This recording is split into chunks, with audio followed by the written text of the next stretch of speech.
favourite film? Awful. Me and a friend of mine, we love characters in films that we call them the can't catch a break characters, and the dude is one of my favourite examples of that. Where like, there's every time he tries to do something, he is chucked another problem at him, and that's like great writing. Every time he thinks he's got a handle on it, someone's just like, no, that's not exactly. Yeah. And I love those characters.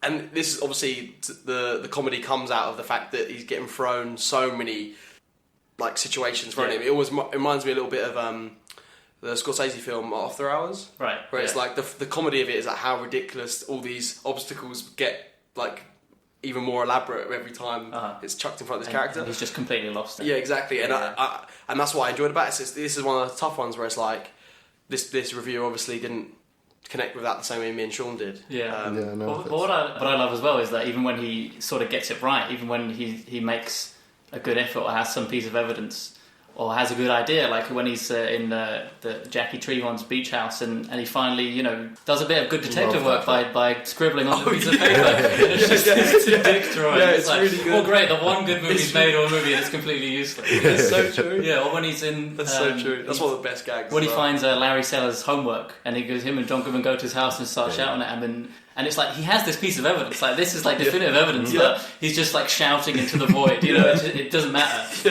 And that's what I love, that even, and he kind of figures it out at the end as well, that it's the Big Lebowski that's behind all of it, and he figures it out, and he's right, and that's the beauty of the movie, he uncovers this mystery, it just doesn't matter. It's like almost, it's true, it's like as much as a like idiot as he's made out to be, he does solve all these problems. I mean, a lot better than his friend Walter. He's another great character. Yeah. What's funny is that he keeps going back to Walter. It's no matter how much they argue, the first thing he does, when he gets the toe or the homework or like he figures out, he just calls Walter. It's like this is emergency. Exactly. What's the bit when he's like, oh, this is emergency? He's like the day of rest, and he's like, I'm not supposed to pick up. He's like, I'm not supposed to pick up the phone today, and he's like, but this is he's only for emergencies, and he's like, this is an emergency. He's like, yeah, I know, that's why I answered the phone. It's like, how did you know? And then when they're in the car later, and he's like, yeah, but I'm only meant to do stuff if this is life and death, and he's just explaining why. It's like, so why is this life and death? Why am I here? He's a great. But go to the next. We'll unpack him later on. I feel like we'll come back. He's a great character.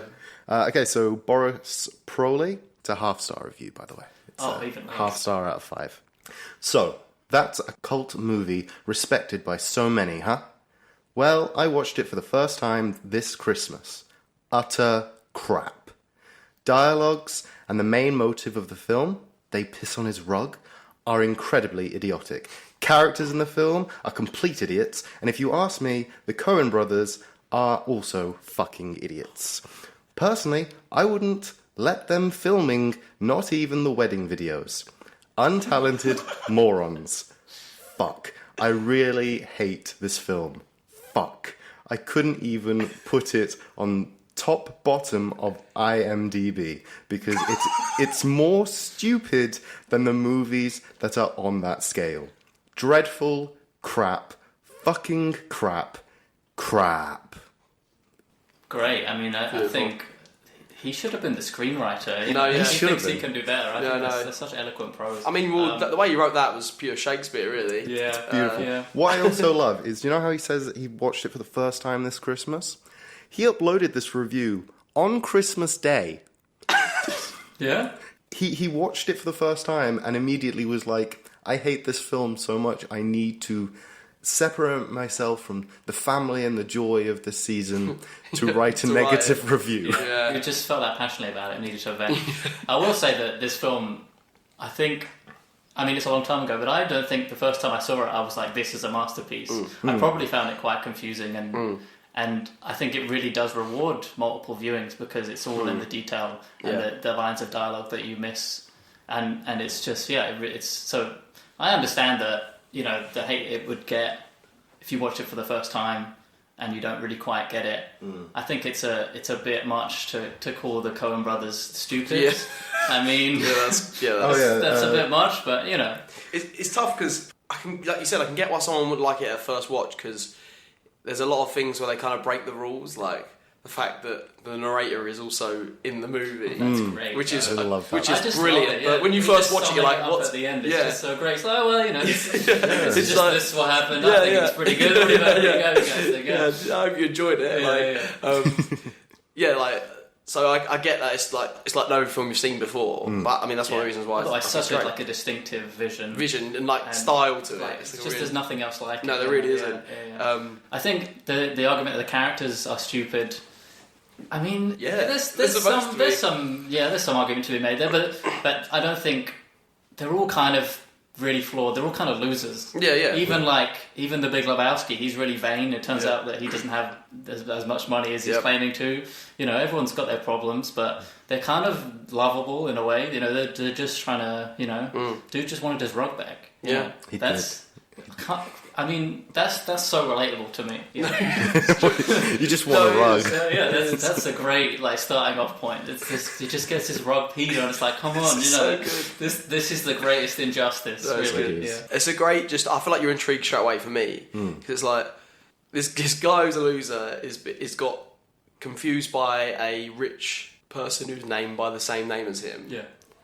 And immediately, it's the way he deals with every situation. Like he's a loser, but he deals with things super smooth. But I think it's because he just doesn't give a shit about anything. The first time you meet his character, he gets his head shoved down a toilet, and he's asking if he can have another look down there. It's like he's not thinking, "Oh my god, I'm terrified. These men have broke into my house," and he's just if you're gonna do it, hurry up. That's what it feels like.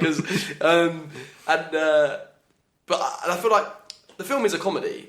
At the end of the day, the film is a comedy, and I think you can have characters that are idiots and that in a comedy. Like it's the thing that makes this film funny is that these idiot characters have got themselves in a really sort of weird, complex story of loads of mystery of what's going on. Yeah. So where they have to play detective and be a private eye for this big guy who's looking to get his wife back.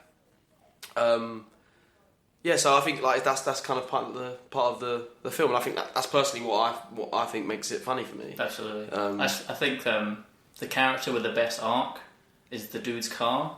Like it starts off, Okay, I'm curious. and it gets worse and worse throughout the film. It gets stolen and it can't get in on one side.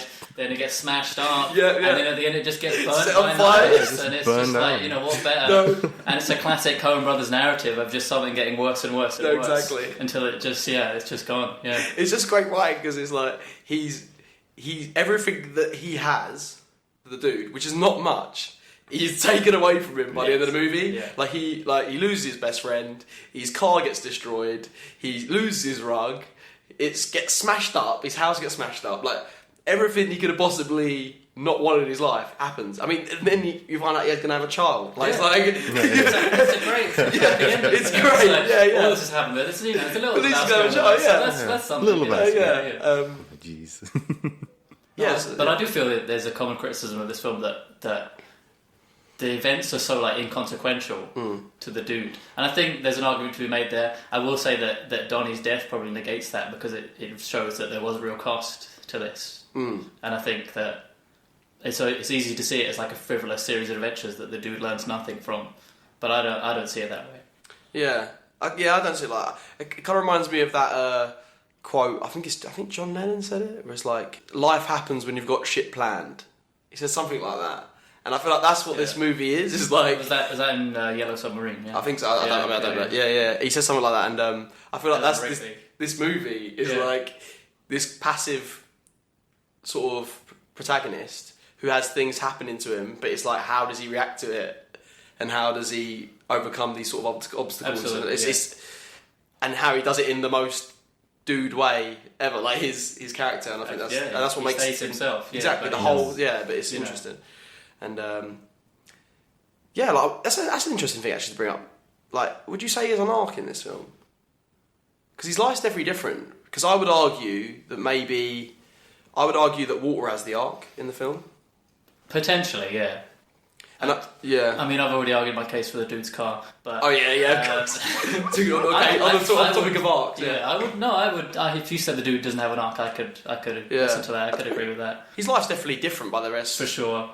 But I think I would say Walter as the arc because the whole movie, this guy never wants to admit when he's wrong. Yeah. I mean, he never, even to the point where he's like, I'm more calm than you though. Like in the car, it's like, like he can't admit anything that he's wrong. And then when after Donnie dies and they spread the ashes and it goes all over and and the dude has a go at Walter. He finally shows that. And he says, "I'm sorry." Yeah. And it's like, and that's the real emotional turning point of the film. Yeah. Yeah, and it's like even though he treated Donnie like shit the whole movie, you could tell he still like loved him. Yeah, and I feel sorry for Donnie because it's just those are his only so two nasty. friends. It's like so nasty. Two people at his funeral, and they don't care about him. No, yeah, it's really sad, but yeah.